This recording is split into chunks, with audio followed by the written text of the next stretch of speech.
Hey, and welcome back to One with Indie. I have a very special guest who's joining us today, and his voice is liquid gold. I have pretty much listened to his song Shades of Grey, that's absolutely new, on loop all day, and I just feel so good. Thanks so much, Nikhil, for joining us. Thank you, Jane. Thank you, 94.3, for having me here. It's always a pleasure. It's always a pleasure. So One with Indie is a brand new concept that 94.3 Radio 1 has come up with in order to support independent musicians to sing in English all across the country. And your voice is absolute gold, man. I love your new song, Shades of Grey. Kind of reminds me of 50 Shades of Grey, but the song has nothing to do with it. Tell us about your new song. Well, I actually wrote this song about 12 years ago. And I remember when I was writing it at that time, I wanted to write something other than a love song. You know, I'd written too many of the regular love songs. And at that time, I said to myself, you know, if I had to think about what I would be like 10 years from now, and imagining that that person would have been through like different experiences in life and everything, if that person, the 10-year older self, could come back in time and give me advice, you know, what would that advice be? And of course, the way I was thinking about it is that, you know, when we're young, we tend to see things as extremes, you know, either yes or no. Everything is a yes or no. Tell me now, you know, do you like me or do you not like me? That kind of thing. But I think it's when we get a little older that we start to see the in-betweens. We start to understand that, you know, most of life's questions can't be answered with just a definite yes or a no or a black or white. You know, therefore, the shades of gray, which are in between the extremes, the blacks and the whites. That's where the song comes from. That's fantastic, man. I mean, when I listened to the song, it also took me back to my childhood. And I know that you went to college at St. Xavier's, but tell us a little bit of your childhood, a little bit more, which kind of influenced you to write the song. I mean, I think we all fish out memories from our childhood. I'm a writer, like a hobby writer. So if I have to write something, I always go back. So as a songwriter, what are some of the most beautiful elements that you brought out of that for the song, for this new song? I think for me, I've always been a quiet child. I've always been, a bit of an introvert, shy, that kind of person. Of course, I've been told by, you know, my friends and fans that I completely transform on stage, that I'm something else on stage. But for the most part, I wouldn't say I'm a loner. I just prefer, you know, my solitude. And I think, since this has been like, a feature it's been me since childhood, and long moments of me just being by myself and the introspection actually are the things that you can see in the song as well. There are moments of, you know, of a lot of introspection, like staring at the early morning sun. You know, who does that unless you are someone, you're a bit of a thinker, you're, you know, more inward than outward, you know. I think it's the introspection that mostly is, you know, reflective of who I am, where I'm coming from. That's fantastic, man. It's like, you know, I always compare songwriters and musicians to artists who write as well to writers, because, you know, you're always scribbling in that little notepad or in your like note section on your phone, and then do you do voice notes? Do you do all of that? And do you every time you have like an inspiration, do you put it in your phone, or where do you put it? Yeah, so I mostly put it on a voice note.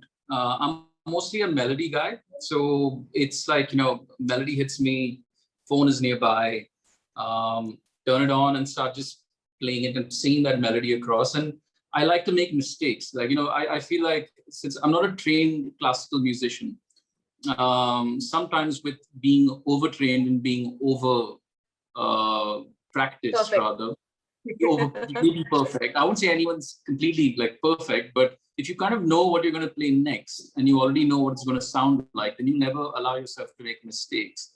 It kind of inhibits your creativity in a way to create a melody that you wouldn't have made yesterday, right? So for me, I just allow myself to just let the mood dictate where I'm going to go and make mistakes and discover things that I wouldn't do otherwise.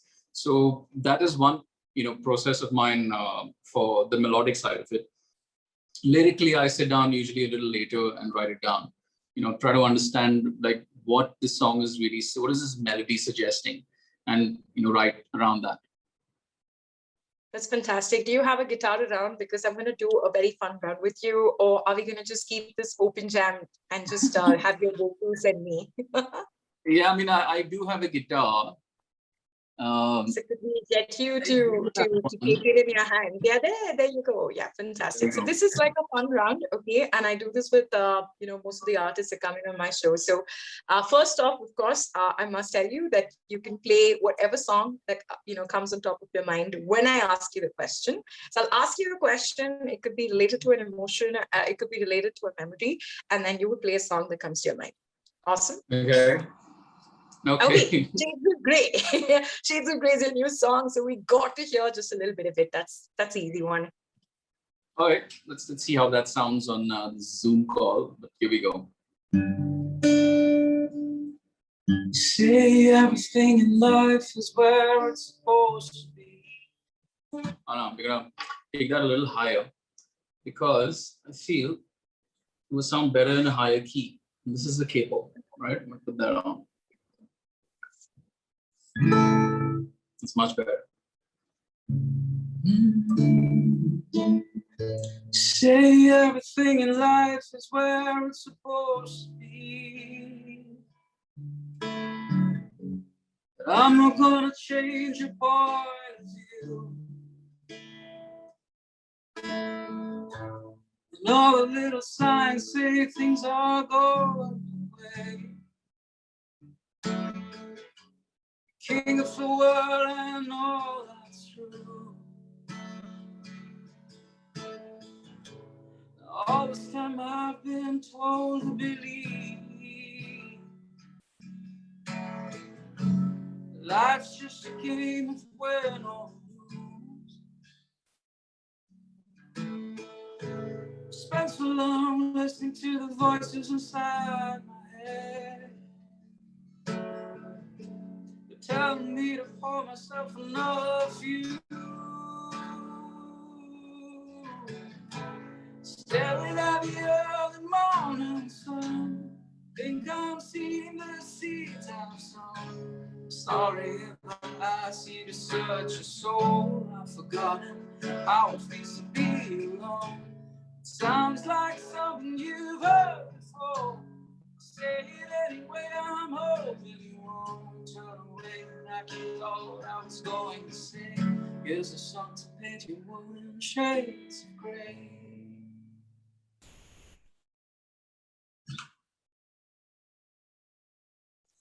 That's beautiful, man. I mean, I'm sure you've heard this a million times before from so many people. Do you ever get tired of the compliments? Are you like, oh my God, shush, don't give me another one of those? No. We musicians are ego monsters. We love it. So just keep it coming. And we love to pretend that it's okay, it's just rolling off my shoulder, but it's really, it's doing wonders, actually. So. Yeah, I mean, you feel, you want to look like the lotus is just like shedding the water, but inside it, the water just it does percolate, right? You do feel good about it. Oh yeah. It's pretty much like, one of those, seriously, like, when I was growing up, there's these boys in college that all the girls would look at. They'll pretend like, those boys, who are like really cute. They pretend like they don't care for the attention, but they actually do. They enjoy it. They laugh it all up. Isn't that how it is? Oh, absolutely. Yeah. I mean, that goes for the girls too. But yeah, definitely the boys. Even the shy boys love it the most, but they're the ones who are like, I am just going to keep my head down and walk away. That's what I used to do. I kind of regret most of that because I missed out on getting to know a lot of really pretty women. I was so shy. So, yeah. Well, it's never too late. It's never too late at all. It's a good time to look up and say, Jane, thank you for the compliment. And everybody who's going to watch the Zoom video, you can totally slide into my DMs. All right. Whatever she said. All right. Here's your second question. Speaking of, your days back in college, what were some of the, songs that inspired you, musicians and artists and bands who totally like kept you going? Because I saw you perform Valerie on your Instagram and I loved it. So tell us, what did you grow up listening? And you got to give us now the song that you think was the epitome of like your growing up years.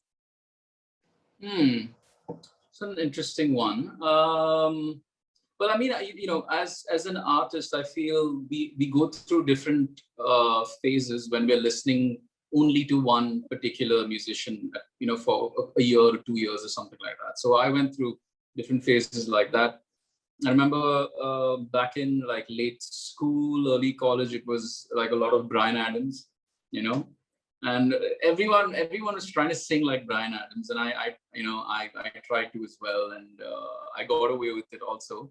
But then after that, I discovered Sting, and I was just completely sold. So I think Sting, along with Jeff Buckley, much later, 10 years later, but Sting at that point was pretty much my musical Bible. Like, I learned so much just by listening and playing his songs.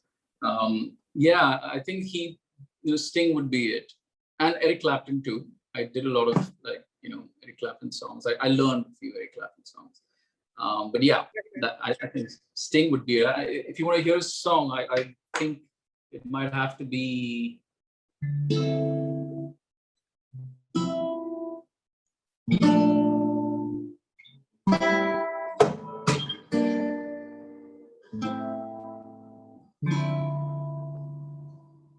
Roxanne,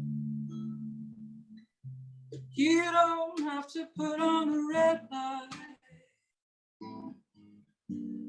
Those days are over. You don't have to say your body to the night. Roxanne, you don't have to wear that dress tonight. Walk the streets for money. You don't care if it's wrong or if it's right. Roxanne. Yeah. That's so good. That's so good. I can actually see you, having like melted a lot of hearts back then, just like you are doing today. Also, I've been checking out your reels, and you've been putting out some really interesting content out there. Tell us, if you had to pick one of the songs that you performed on your reels that you thought you did really well, like a little bit of it. I know you did a bit of this song as well, Shades of Grey, which was sung by another artist who's collaborated with you on the song. But what's something that you put out there that you totally think was bite-sized and really cute? That was pint-sized, bite-sized. Did you say pint-sized? Yeah, pint-sized because it's 30 seconds, right? Oh, 30 seconds. Oh, that way. Yeah, there was one song, I think it was a cover of a Nina Simone song, which was like... Feeling good. Has to be. Birds flying high, you know how I feel. Sun in the sky, you know how I feel. Breeze drifting on by, you know how I feel. 'Cause it's a new dawn, it's a new day, it's a new life for me. I'm feeling good. I really like that song. It's like a lot of times my morning like wake up song, and Nina Simone has like this beautiful voice. And so when I saw it and I shared it on my story, I was like, this guy's absolutely killed it, bringing me to a very weird sort of a juxtaposition. Okay, like this song, Feeling Good, was actually in 50 Shades of Grey, the movie. I don't know if you've watched like the renewed rendition. I did see the film. I really haven't seen the film. It's there in the movie 50 Shades of Grey. Yeah. Is it a good film though? I mean, should I watch it? If you are romantic and if you don't mind forgiving, some holes in the plot, it's watchable for sure. It's watchable if you... Most women love it. I don't know about men. It's just a very difficult question to answer as a woman. But yeah, if you want to ever watch it with somebody special, the girl will surely like it. That I can assure you. Okay, that would be very difficult during this lockdown, by the way.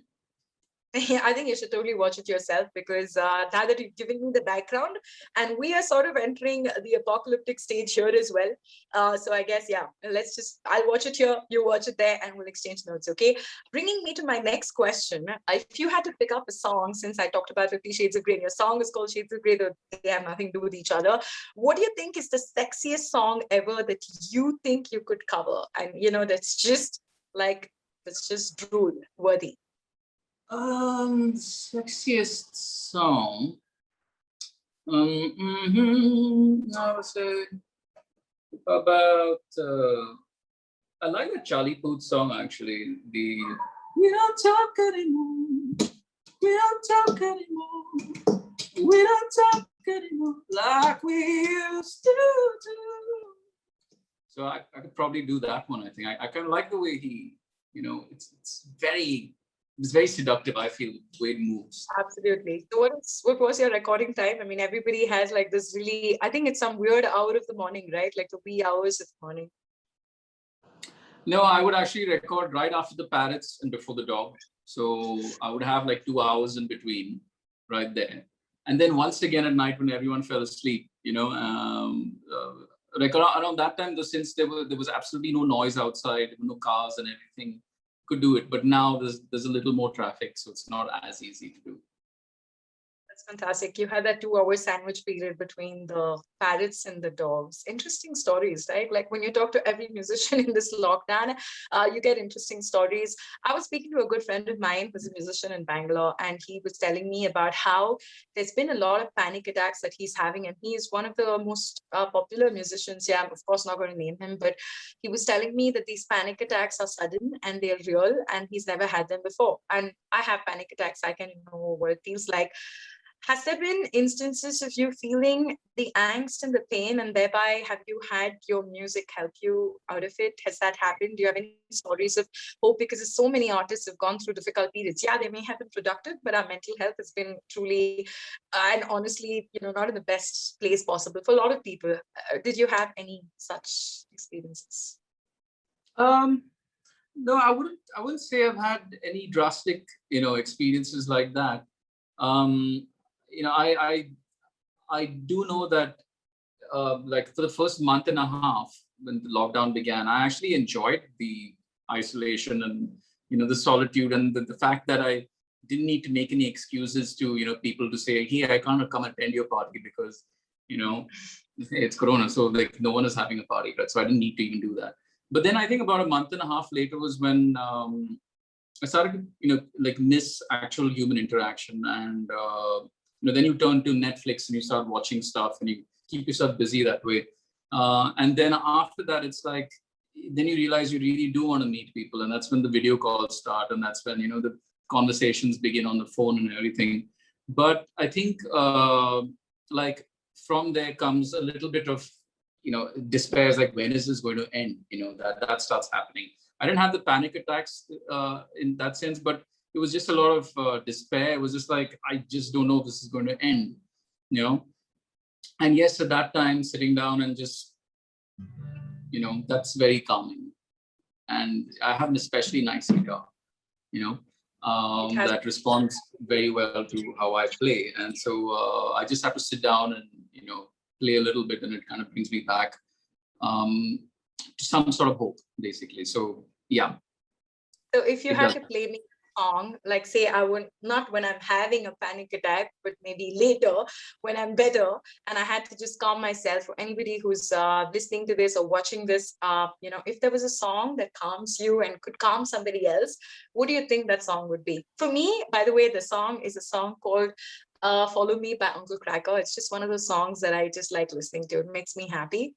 What is your happy, calming song?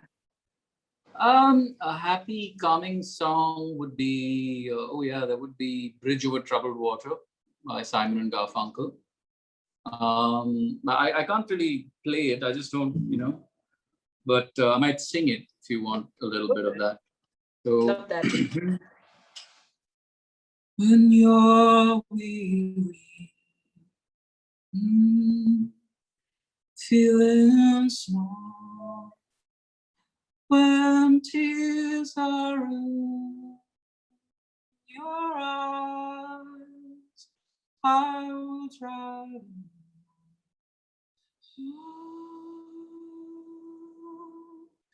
I'm on your side.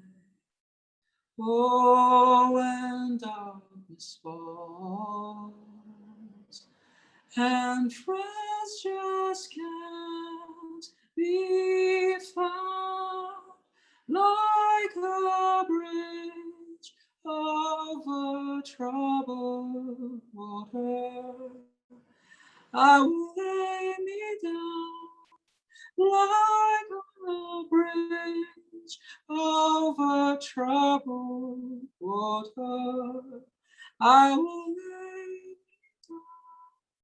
down. My last question to you is your final shout out to every independent artist, every person who likes to listen to, independent music, because there's so much of soul in life. What's your shout out to everybody? And you're going to leave us with another part of your new song, Shades of Grey, that you have not performed for us before. So your shout out to every independent artist, young artist who's still upcoming, not yet signed a big record label, and to people like me who love to listen and can't sing for nuts. Okay.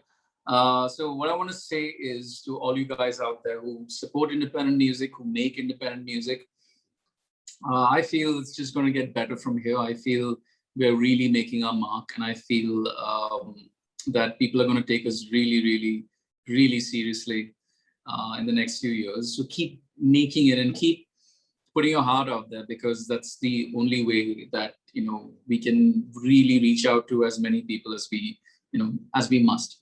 So yeah, that's my message to the guys the guys and the girls who are making such beautiful music these days, and they're all over the playlists on Spotify and Apple and all of these, and you guys are playing some of it as well. So thank you for supporting independent music as well. Yeah, that's what I want to say. And a bit of Shades of Grey that you haven't heard is because like I sang you the first verse and the chorus, right? The second verse is in Hindi, but I also have the English version of it, which I wrote 12 years ago, which is not on the. So I would love to listen to the English version. I heard the Hindi version. By the way, that guy's got a kick-ass voice as well.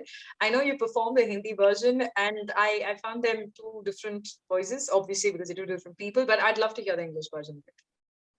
Yeah. But the thing is, the Hindi version just like takes over so much that I've almost forgotten the English version, which I wrote 12 years ago.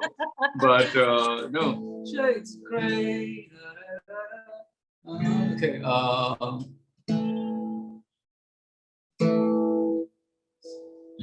Say there seems to be some light in these reckless words of mine.